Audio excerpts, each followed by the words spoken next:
کیا آپ جانتے ہیں کہ ملتان کی قدیم فصیل کے سائے میں ایک ایسی ہستی آرام فرما ہے جس کے ایک اشارے پر اس وقت کے جابر حکمران بھی تھر تھر کانپتے تھے؟ ایک درویش جس نے تلوار کے بغیر ملتان کی سرحدوں کا پہرا دیا۔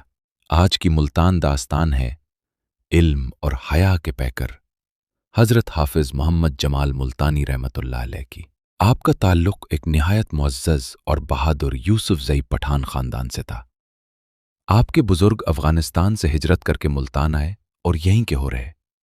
آپ کے والد حفظ اللہ خان خود ایک نیک سیرت انسان تھے۔ اسی یوسف زئی خاندان نے ملتان کی مٹی کو وہ سپوت دیا جس نے آگے چل کر پورے ہندوستان میں علم کی شمع روشن کی۔ حافظ جمال کا روحانی سفر چشتیہ نظامیہ سلسلے سے جڑا ہے۔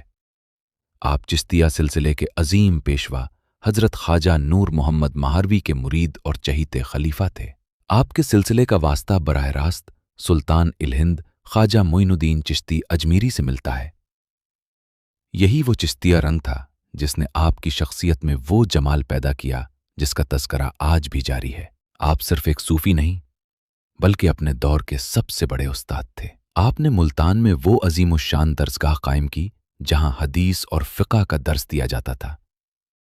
کہتے ہیں کہ ان کی محفل میں ایک وقت میں سینکڑوں طالب علم زانوئے تلمس طے کرتے تھے، اور اسی تربیت نے ملتان کو دوبارہ علم کا مرکز بنا دیا۔ لیکن اس جلال کے پیچھے ایک پڑپتا ہوا دل بھی تھا۔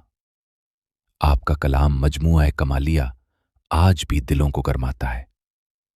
آپ فرماتے ہیں، جمال از عشق حق ہر دم جوانی، بہار گلشن عالم خزانی۔ 1811 میں جب آپ کا وصال ہوا تو آپ کو اسی جگہ سپرد خاک کیا گیا جہاں آپ بیٹھ کر شہر کی روحانی حفاظت کیا کرتے تھے۔ آج حافظ جمال روڈ پر واقع آپ کا یہ نیلا گنبد ملتان کی عظمت کی گواہی دے رہا ہے۔